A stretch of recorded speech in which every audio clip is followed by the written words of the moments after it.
Здравейте! Аз съм Елиза Багдасарян, финансов експерт с дългогодишен опит в това да помагам на хората и страст да ги обогатявам финансово, да обогатявам тяхната финансова грамотност и да имат всички своите свободи и личности, както в своя личен финансов бюджет, така и в корпоративните среди. През последната година имах уникалното удоволствие да бъда с вас сред средица поредни преживявания и събития, като първият бизнес пазар, нещо, което се случи за първи път в България, и множество онлайн семинари, в които заедно поставихме основата на нашата стабилна къща, а именно на тема финансова свобода. Сега ви срещам в третия епизод с Бизнес Бранч, подкаст, който създадах с изключително много любов, страст, желание и вдъхновение, за да продължим тези важни разговори в една по-близка, вдъхновяваща и, разбира се, изключително вкусна среда. Подкастът достига до вас благодарение на подкрепата на Диана Кетеринг, щипка магия във всяко събитие. И като заговорихме за магия, съвсем естествено, днес ви срещам с една уникална жена, която е до мен. Дамата умее да създава изключително красиви неща с ръцете си, а именно Гергана Тачева, или както в повечето среди е известна, Жозефина. Жозефина е сърцето на уникални бижута, които тя твори с страст и вдъхновение вече 15 години. Те създават не само красота, а всяко едно от бижутата има изключителна история. Между другото, днес аз съм с едно от нейните бижута. Благодаря ти, Жозефина, за тази прекрасна красота, която днес съм си сложила. Благодарение на твоята любов и отдаденост. Както казах, вече 15 години тя твори изключително красиви неща от материали, които открива с изключително много любов, талант и вдъхновение, така че всяко едно от нейните бижута да бъде уникално и да създава нейната душевност. Жозефина обаче не е просто творец, тя е своеобразен предприемач, защото през годините тя е преминала през върхове и спадове. Ние с нея се познаваме вече дълги години, знам за много от нещата, които тя е преживяла, управлява сама собствения си бизнес и нейната любов към изкуството я отвежда не само в сферата на бижутата, а и в една много интересна сфера, а именно графичния дизайн. Нещо, което става все по-популярно в последните 5 години. Тя твори и в тази насока създава изключително много красиви неща, свързани с технологии и креативност. Днес в платформата на Forba тя с удоволствие може да покани всеки един малък бизнес да бъде видян и запомнен така, както до сега не се е случвало. Защо се случва това? Защото тя вярва в идеята и заслужава да блести, така както днес тя е сред нас. В компанията днес на кафе, на брънч, благодарение на Диана Кетеринг и разбира се в един приятен разговор, време е да започваме.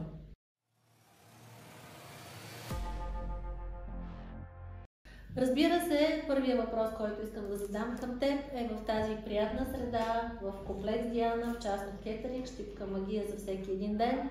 Искам да те попитам как се чувстваш. Благодаря ти, чувствам се прекрасно. Елиза, благодаря ти, че ме покани в твоето прекрасно местенце, което си изградила на така хубава хапка, след мъничко веднага опитвам. И да си поговорим. Благодаря ти, чувствам се чудесно. Да, радвам се, че е така. Ами, всъщност, ние с теб, както ти казах и както ти самата знаеш, се познаваме вече много години. Чудесни години. Знам доста неща за теб, да, но ще се радвам да споделиш и ти нещо с нашата прекрасна аудитория. И първото нещо, понеже все пак сме и на подкаст, свързан с пари и финанси, няма как да не те попитам. Имала ли си до сега някакви драматични моменти, свързани с парите и как се промени твоето отношение към парите в годините? Много ти благодаря за този хубав въпрос. Така започват в предаванията, нали? Благодаря за хубавия въпрос. Така е. Да, права си за няколко неща. познаваме се и ти много добре ме познаваш и ти знаеш за тези неща, но ще ги споделя с аудиторията ти. Да, имала съм такива много драматични моменти, които така ме отрезвиха по отношението на парите, защото аз като един човек, който наистина от дете се занимавам с творчество, правя изложби, правя бижута, занимавам се с всякакви такива неща и за мен парите бяха нещо много имагинерно, нещо много така различно, нещо, което стои в пространството, обаче то си стои там, до момента, в който се запознах с теб. О, благодаря ти за това. Наистина, съвсем откровено го казвам с ръка на сърцето, ти беше човека, който ме научи как аз да боравя с пари и как парите да не ме плашат, как парите да бъдат средство, което да помага на мен и на моя бизнес да върви напред. Да. Това беше благодарение на теб, съвсем откровено го казвам. Благодаря ти, за което радвам се, че съм достигнала до теб и по този начин, че си взела нещо от това, което аз съм се опитала да ти предам и че наистина парите са започнали да работят за теб.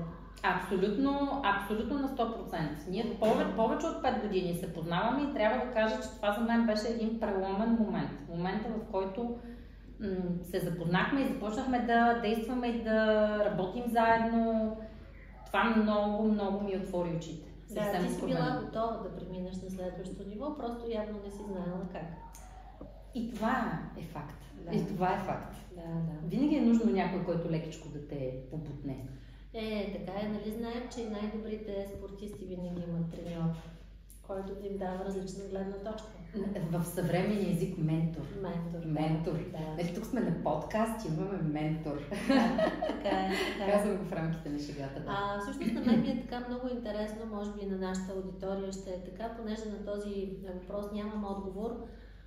Кога за първи път разбра, че творчеството, което правиш, може да бъде не просто хобби, а да правиш пари от това? Да, това е нещо, за което наистина не сме говорили. Това беше много отдавна, когато с много близка моя приятелка Румяна, Руми, ако ни гледаш от Германия, обичам те. С нея започнахме общ бизнес преди повече от 15 години в едно страхотно местенце в Капана, което е настоящото, има заведение, сега няма да казвам име на заведението, вече там го няма магазинчето, там започнахме да правим дрехи и аксесуари към тях, като в това време, наистина преди 15 години, все още тези огромни компании китайски не бяха заляли пазара с всякакви видове аксесуари, всякакви видове неща и платове, и шарки, и всичко. Спомням си как в моя хол аз рисувах с бои върху плат. Двете мислихме моделите, имаше една девойка разкошна Вени, която шиеше нашите неща. И просто тръгнахме оттам. Момента, в който осъзнахме, че това да си разкрояваме в хола, да правим дрехи и да ги продаваме, да правим бижута и аксесуари и те да се харесват от хората, беше още с откриването. Не съм предполагала никога и в последващи откривания, които съм правила на магазина ми за бижута, сега и на ателието, никога не съм имала такова откриване. Хората бяха пленени от нещата, всичко се разпродаде в рамките на 2 седмици, запознахме се с много нови хора, тогава и двете осъзнахме, че това не е просто хоби. Това вече е бизнес. Да. Това е чудесно, да, и аз винаги съм казвала, че когато един човек превърне хобито си в бизнес, това е най-щастливият човек. Абсолютно да. Защото не усеща как минава ежедневието и как нещата му се случват с лекота. Много се радвам, че ти си стигнала до това заключение, то преди повече от 15 години. Аз не работя нито ден. Аз така си живея. Да, чудесно. Така живея, така вървя. За радост и аз така. Да. Ние сме, значи, много щастливи жени. Така е. Имала ли си момент, в който си казвала, било е тежко и си казвала край, аз съм до тук, не мога повече. И какво е нещото, което е успяло да те върне обратно? Имаше такъв момент. Това беше, предполагам, за повечето от хората, няма да съм първата, която ще ви кажа това нещо. Това беше момента с пандемията. Да, тежък момент за много голяма. Дойде тя. Нека наречем ураган на женско име. Дойде тя. И нещата станаха много странни, конкретно за моя бизнес, който е свързан с моите кралици, както аз наричам моите клиентки, ти знаеш, че така ги наричам. Те просто всички се затвориха по къщите, всичко спря да функционира, стана изключително внезапно. По това време аз бях подела и един друг бизнес, нали, който доста голяма инвестиция беше необходима, за да се стартира, който естествено заради пандемията просто не можа да се състои и изведнъж всичко рухна. Всичко рухна. Да. Това, което е по-интересното и което, нали, ти ме питаш кое успя да ме върне, в случая мога да кажа, че ме върна творчеството, което обаче видях по нов начин. Пандемията, затваряйки ме вкъщи, просто на мен не ми разрешаваха аз да си отида в магазина, въобще всичко беше затворено. Да. И интернет е едно огромно пространство, в което аз се записах на няколко паралелни курса и започнах да се развивам в сферата на дигиталните услуги, на дигиталния маркетинг, на графичния дизайн. Така бях се заровила много дълго време, изкарах много тежки курсове, взех много големи сертификати, нали, по това време, но това беше нещото, което ме измъкна от ситуацията. Просто погледнах в друга посока. Да. Това е чудесно. Ние за това може би с теб имаме толкова допирни точки, защото търсим възможности във всяка една ситуация. Абсолютно. Пандемията беше много сериозна ситуация, която изправи много хиляди, стотици милиони хора по света в предизвикателства. Но за радост и ти, и аз успяхме да се справим и да намерим възможности, защото пък аз тогава се научих да се развивам в онлайн средите и да достигнем до хората по този начин. Ние с теб така тръгнахме, нали, с идеята да вървим в посока, в която да предизвикваме себе си, да предизвикваме в нови неща, които може да са ни малко страшни, обаче трябва да се развиваме. Точно така. Да. Благодаря ти за което. И аз също. Добре. Всъщност, понеже каза пандемията, малко искам да те върна в тази посока, макар и неприятна, но понеже много голяма част от хората са преживяли този момент, за съжаление не голяма част от тях успяха да излезнат от тази ситуация и все още има хора, които са вътре в това, макар че пандемията вече е отминало събитие. Но с твоя бизнес какво се случи тогава и имаше ли момент, в който ти си мислиш, че абсолютно всичко приключва и се разпада? Имаше момент. Той беше наистина най-в началото беше този момент, когато не разрешаваха дори с обяснението, че аз си отивам в обекта, за да си изработвам неща. Нямам, заключено е, няма да приемам посетители, нали, не беше дошъл онзи момент, в който разрешаваха по един да влиза, нали, съвсем. В началото беше нещо много неприятно, много страшно и за мое съжаление, аз тогава още не те познавах теб. И за мен беше изключително страшно, защото аз нямах способността по това време да осъзная колко е благоприятен периода да науча парите да работят за мен. Тогава аз имах много големи загуби в това отношение, защото не успявах все още да пречупа собственото си мислене в тази посока.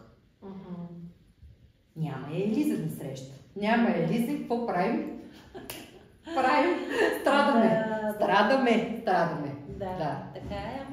В последствие пък ето нещата са се завъртяли и са тръгнали в положителна посока, да си достатъчно силна, търсеща възможности и когато човек търси, намира начин, така че ето, намерили сте. Да. Добре. Кое е първото нещо, което ще си купиш, ако утре в твоята банкова сметка влезне 1 милион? 1 милион евро. Евро, разбира се, съвсем скоро ще получаваме доходи в евро, така че да. Не съм мислила за сумата от 1 милион, обаче първосигнално 1 милион, ако ми дойде утре, ще си купя машини, които са за печат върху текстил. И има една нова технология, която е за печат на едни тип триизмерни картони, които се правят много интересни визитки. Изключително запленена съм от идеята да рисувам дигитално и да го превеждам в печат. Така, представям си даже една дигитална изложба, която искам да направя, и аз бих си купила тези машини, които са адски скъпи. И може би за една-две ще ми стигне този милион. 3 макс. Но това бих направила. Бих си купила машини, с които да ми вършат работа в тази посока, за да мога да побутна натам. Интересно ми е, искам да видя там как се случват нещата. Добре, чудесно. Пожелавам ти съвсем скоро да се случи с финансовата стратегия, която ти вече имаш. Мисля, че това съвсем скоро ще стане. Казва, че първият милион бил най-труден, ама след това вече втори, трети, пети вървяли. Върват по мед и масло. Така че първите 2 машини ще са сложното нещо, после ще станат на конвейер. Може би трябва да чакам, всички много време ми казват, добре де, тотото. Викам това добре, обаче аз съм в буквалния смисъл, като от тония вид, където един човек се моли, нали. Искам да спечеля 1 милион, Господи, моля те, нали, искам 1 милион, така, правя всичко, какво трябва, добър човек съм, искам да спечеля. И минава там известно време, той се старае, ходи на работа, гледа си семейството, нали, всичко си върви по реда си и си ходи всяка неделя и се моли в църквата. И накрая Господ просто отгоре му отговори и казал ми, влез поне пусни един фиш, нали, как ще го спечелиш този милион? И аз съм такава, нали? Действието е важно. Много. Да, така е, Жозефин. Аз ти благодаря за този коментар, но има и нещо много важно, че когато човек не знае как да управлява парите си, то 1 милион да има, те много бързо ще свършат. Така че важно и финансовата дисциплина и култура да бъде на ниво, за да може този 1 милион да работи. Иначе статистиката в тази посока е много стряскаща, защото статистиката показва, че 98% от хората, които са спечелили от тото, лотария, хазарт или някакъв бърз начин, в следващите 2 години, освен че са похарчили спечелените пари, а са и на минус, защото са задлъжнели. Основната причина е, че когато човек няма финансовата култура, няма как да управлява парите си. Тук потвърждавам. Необходимо е да се внимава много в тази посока и не само да се внимава. Човек трябва да иска да се развива. Просто трябва да иска. Да, ученето е важно, инвестирането в себе си също е изключително важно. Добре, а ти как намираш баланс между това да останеш вярна на изкуството, така както ти го знаеш и можеш най-добре, и нуждата да имаш финансова стабилност?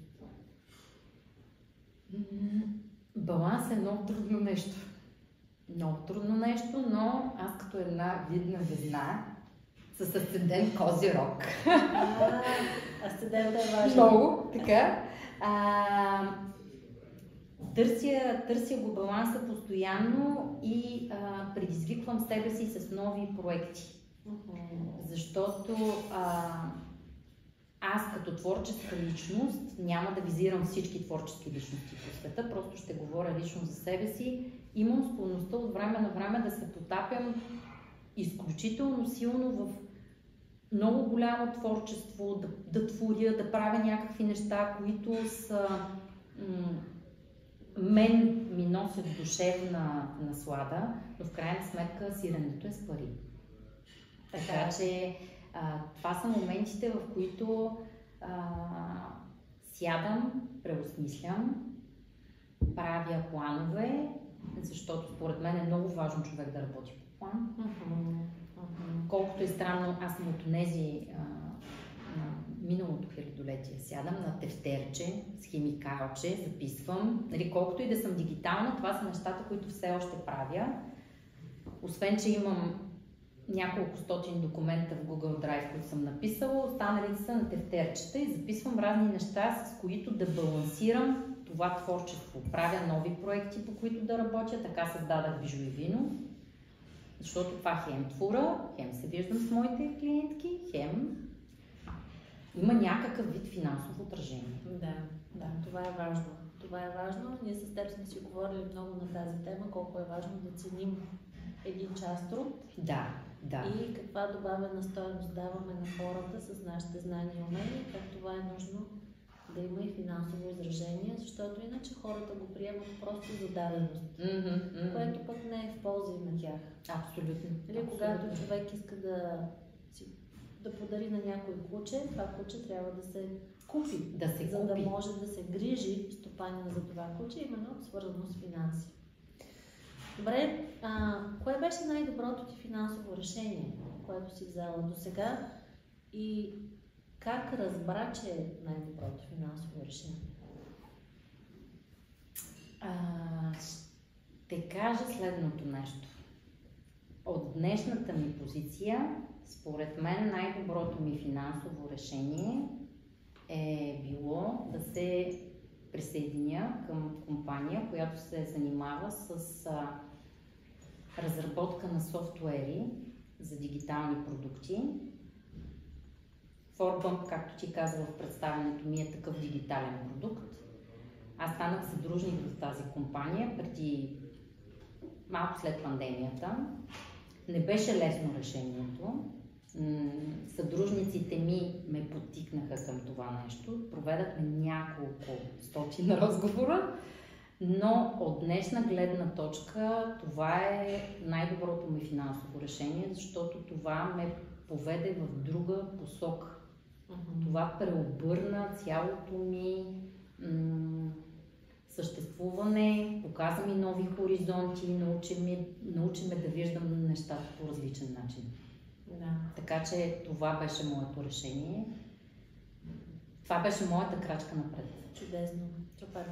Радвам се, че си намерила твоето и то те удовлетворява и финансово. Да. Това наистина е важно. Добре, какво би казала на другите жени? Понеже ти каза, че основно имаш кралици. Абсолютно. Чудесно. Която жена иска да превърне таланта си в бизнес, но се страхува от финансов риск, страхува се от неизвестното, от нещо, което не е много сигурна. Какъв съвет би дала на такава жена? Да не се страхува. Не се страхувайте. Не. Никога не се страхувайте. Просто направете крачката. Не всеки път ще се случва. Значи, повярвайте ми, започвам проект, не се случва. Приспивам, хапвам. Това за хапване ли е между другото? Нали може да си взема? Аз от одеве ги наблюдавам тези хубави работи, не може аз сега да не опитам. Диана Кетеринг се е погрижила за нашата вкусна трапеза и тези красиви неща, които са тук при нас, заедно с кафето. Нали? Брънч. Да, точно. Много приятно. Опитвайте. Опитвайте, не само вкусна храна. Опитвайте, рискувайте. Ако имате възможност, се посъветвайте с финансов консултант. Не го казвам просто така. Не го казвам, защото съм тук при Елиза, защото съм на подкаста на Елиза. Казвам го абсолютно с цялото си съзнание и цялото си същество. Консултирайте се. Разговаряйте. Има експерти в областта, които знаят за какво става въпрос, но рискувайте. Не го мислете твърде дълго. Рискувайте. Правете, живейте днес. Действие. Трябва да има действие. Да. Както Деви казахме с кафето, ако не го разбъркаме действието, няма как да ни стане слабо. Трябва да има действие. Да. Така е. Да, за мен също, между другото, благодарите за този коментар, но за мен действието също е изключително важно.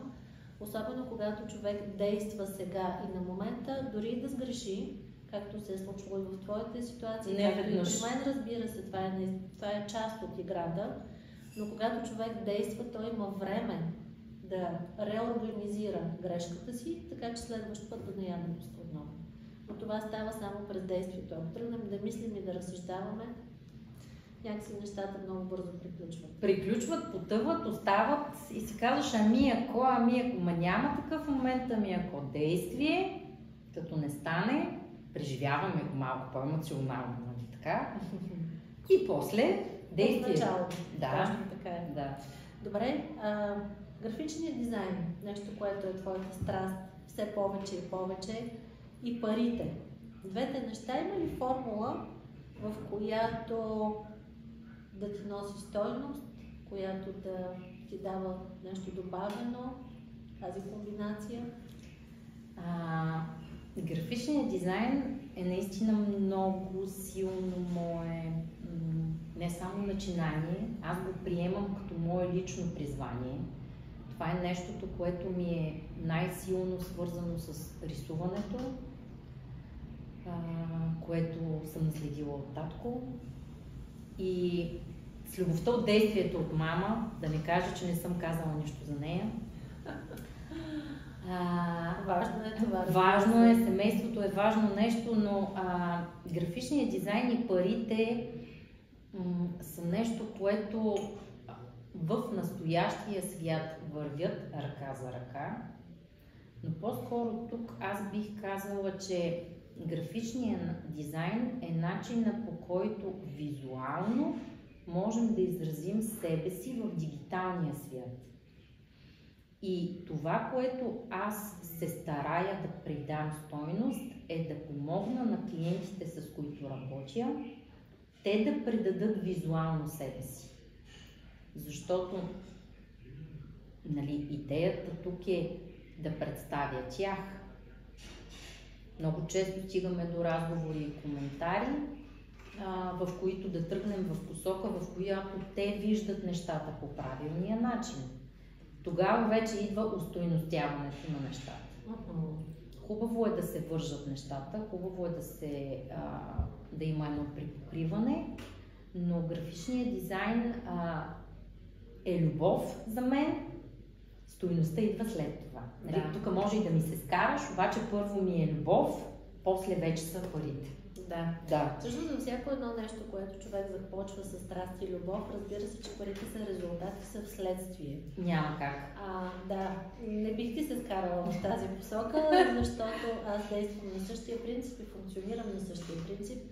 За мен винаги парите са вследствие на това колко човек е отдаден и колко прави нещата с любов, страст и желание. Когато ги правим нещата просто защото трябва да ги свършим, той резултат е просто така, и парите са... И парите стават просто така. Така някакви, колкото да се случат някакви неща.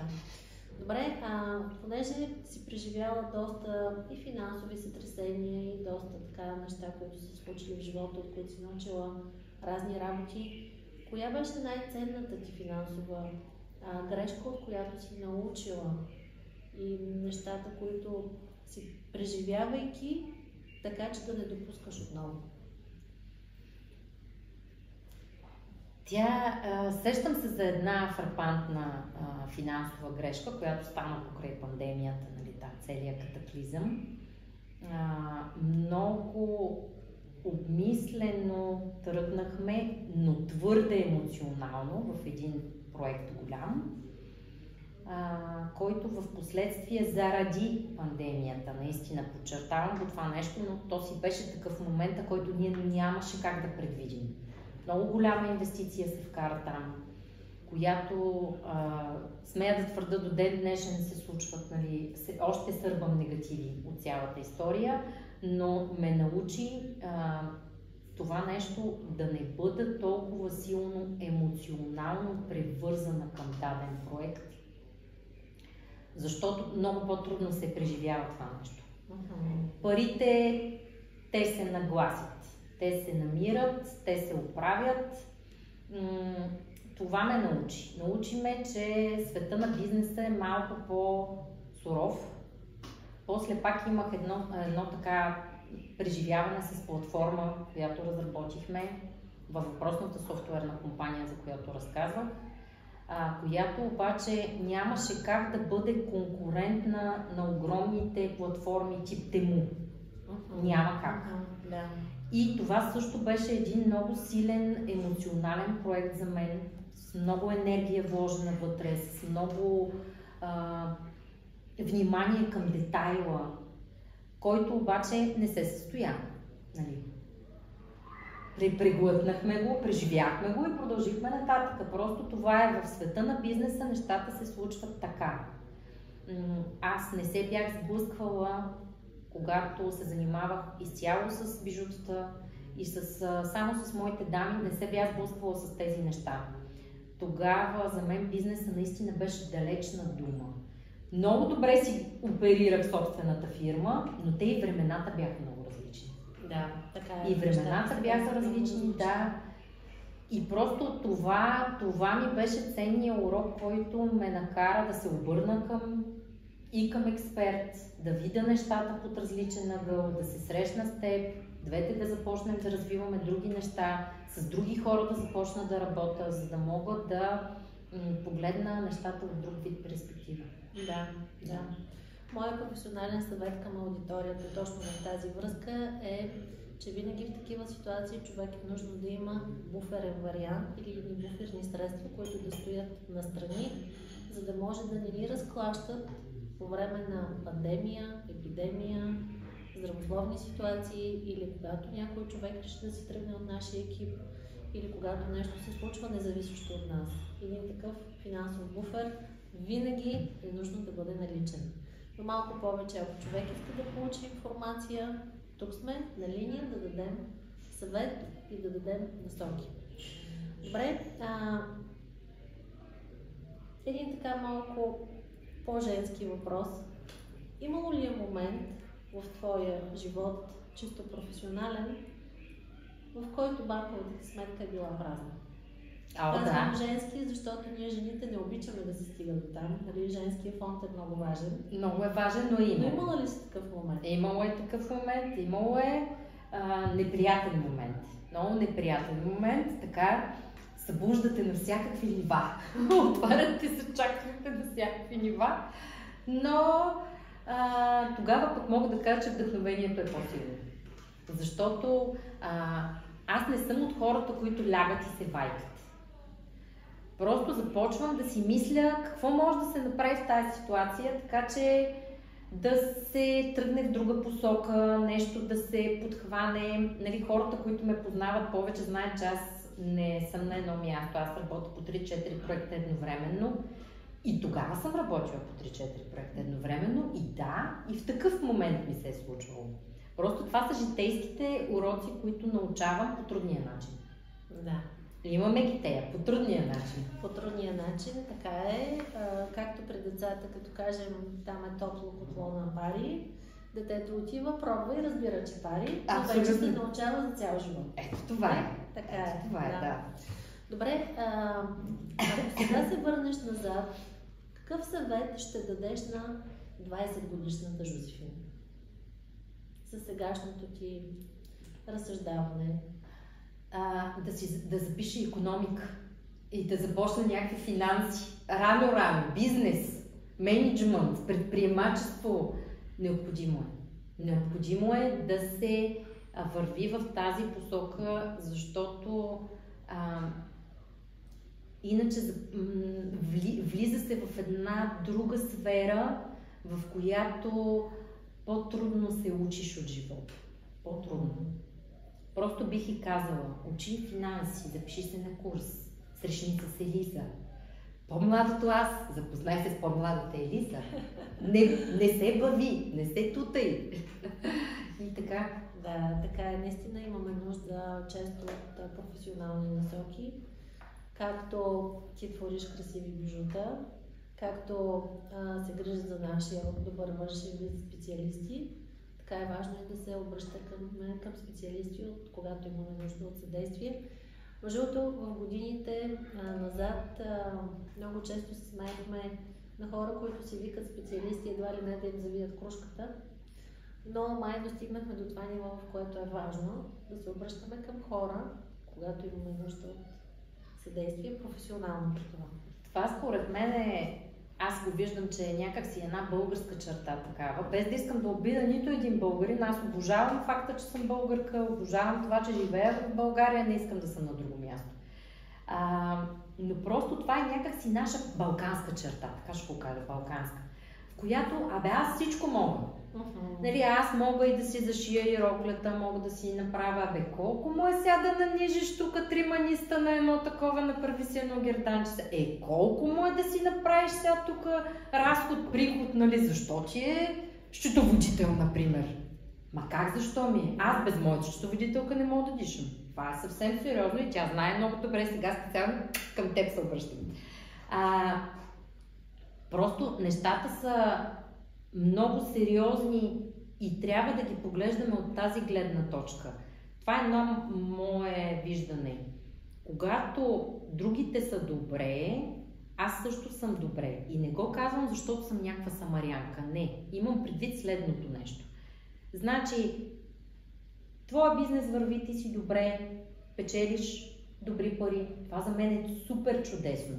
Защото когато ти си добре, ти си спокойна, тогава ще си помислиш каква глизотийка искаш да направиш, ще кажеш, аз защо не се обада на Жозефин да ми направи тук една прошка? И тогава и Жозефин е добре. Когато Жозефин е добре, тя пък ще каже, аз защо да не си поръчам и такива вкусни хапки, вместо да се чуда с каквото си посрещна гостите и тук да си направя някакви неща. Тогава и кетеринга ще е както трябва. И въобще според мен така функционира бизнеса. Да. Така си действа, аз така го усещам. Това е моето усещане. Да, много правилно е усещането ти, защото в бизнес средите това е правилното мислене. Годините аз по същия начин съм се обградила с хора в различни дейности и сега ми е изключително лесно, когато имам нужда от професионално съдействие в дадена сфера, просто знам към кого да се обърна. Диана Кетеринг за вкусните неща, Жозефин за красивите бижута, графичния дизайн от Гергана Тачева и Форма. Така че, ето всичко това е взаимно свързано. Всъщност аз ти предлагам ние да се почерпим с тези вкусни неща от тебе. Аз това искам да видя. Това. И на мен също ми е любопитно. Тези големи боровинки, между другото, също ще си хапна и аз от тях. Това да не е от... прилича ми като кадаивчето на това с дубайския шоколад. Да. Сега ще кажа дали. Пробвай го, ще ми кажеш как е. Боровинките, между другото, са уникално вкусни и супер ароматни. Няма зелено вътре, но е много вкусно. Нали в Дубайска има и зелени работа? Точно така. Специалната съставка шамфъстък. Значи няма зелено, но е много хубаво. Препоръчвам. Много е вкусно, да. Заповядайте в Диана Кетеринг, за да може да си хапнете от вкусните неща. Ние се намираме в село Труд, между другото. Тук, където се намира самия ресторант Диана и в частност Диана Кетеринг. Така че тези вкусни неща са предоставени благодарение на партньорството ни в това ново начинание с прекрасния ресторант. Чакай, това и аз да видя на боровинка. Заповядай, хъпни си. Кафето също е много приятно и разговорът, според мен, е на много приятелско ниво. Така ли е, Трикай? Абсолютно, ние винаги така сме си говорили. Да, точно така. Да. Сега сме пред повече аудитория, което е много интересно. Една идея воайор. Следът ни разговора. Така е. Добре, искам така един последен въпрос да ти задам. В кой момент парите спират да имат значение за теб и започва истинския лукс? Значи, че започна с много интересен въпрос. Искаш да ме свършиш с много интересен въпрос. Добре, трябва да така. Ще отговоря, може би, малко прозаично. Според мен, когато не мисля аз дали сметките са ми платени, не се замислям. Всичко е платено. Найема на студиото ми, вкъщи, вода, телефони, храна, с хладилника е заредено. Предплатила съм 2 семейни почивки. Когато всичко това е уредено, без това изобщо да ме притеснява, от този момент започва лукс. И то лукс, ама чувствам се луксозно. Едно такова хубавко ми е. Нали? Да, едно ми е много луксозно, много готино. Заредена съм с положителна енергия, слънцето пече и за мен всичко е на мястото си. Добре. Ами аз пожелавам на голяма част от аудиторията да усещат точно това чувство, което имаш и ти. защото аз до това чувство съм достигнала преди доста години и от опит мога да ви кажа, че е уникално това да влезне човек в магазина, да не се притеснява кое колко струва и да може съвсем спокойно да си позволи не само основните нужди в домакинството, ами и доста повече близотийки, които всъщност ни дават възможност да се чувстваме луксозно. Като една кралица.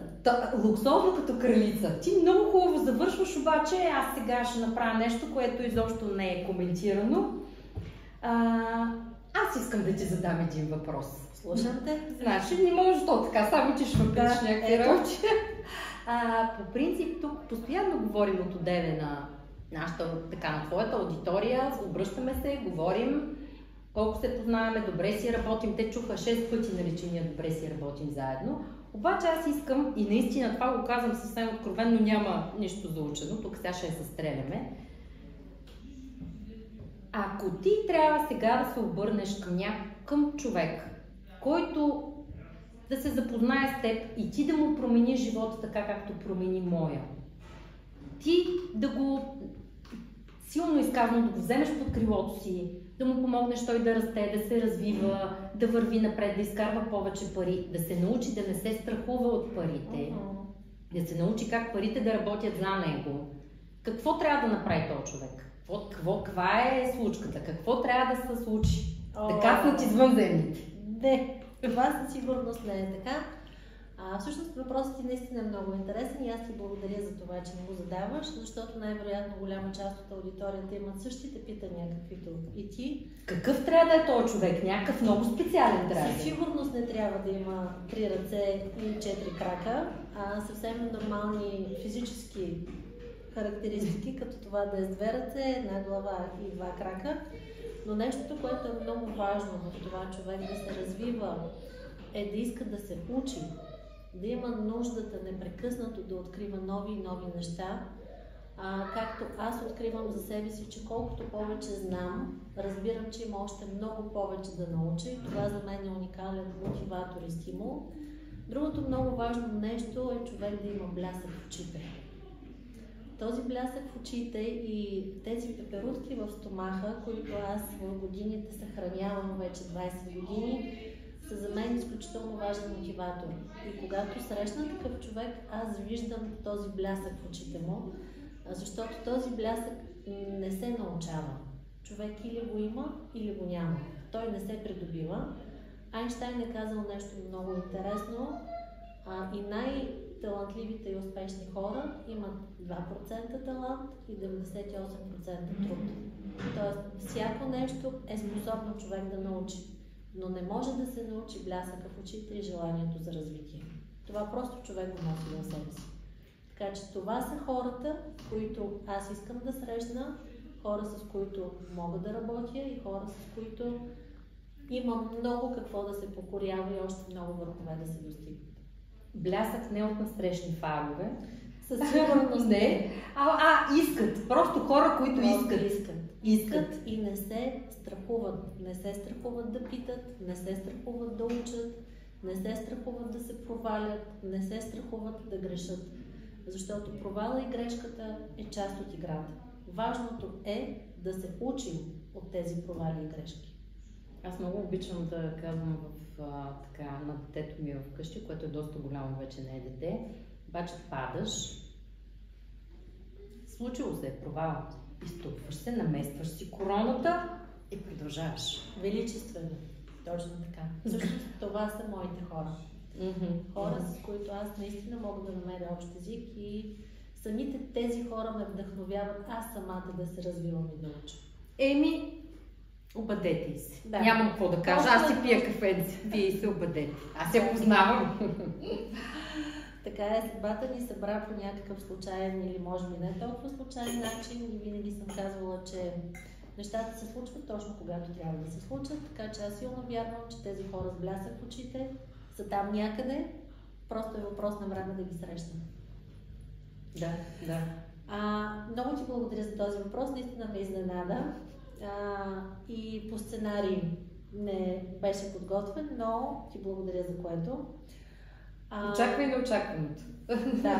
Да. Жозефин, благодаря ти за това, че днес отдели от твоето време и че ми беше гост. Силно се надявам, че това, което ти сподели не само с мен, а и с цялата аудитория, ще бъде изключително полезно. Хората да продължават да дързаят, да продължават да сбъдват мечтите си, така както ти го правиш, да се целят на високо, за да може да постигат следващи върхове. Благодаря ти за поканата, Елиза. Беше наистина страхотно. Изживяването е супер приятно. Благодаря ти от сърце. И аз ти благодаря. Специални благодарности искам да отправя и към комплекс Диана, в частност Диана Кетеринг. Щипка магия във всяка една хапка или всеки ден. Нашият партньор, който застана зад мен в това ново амплоа. И разбира се, на всички вас, хората зад екран, които ни слушат, които ни гледат.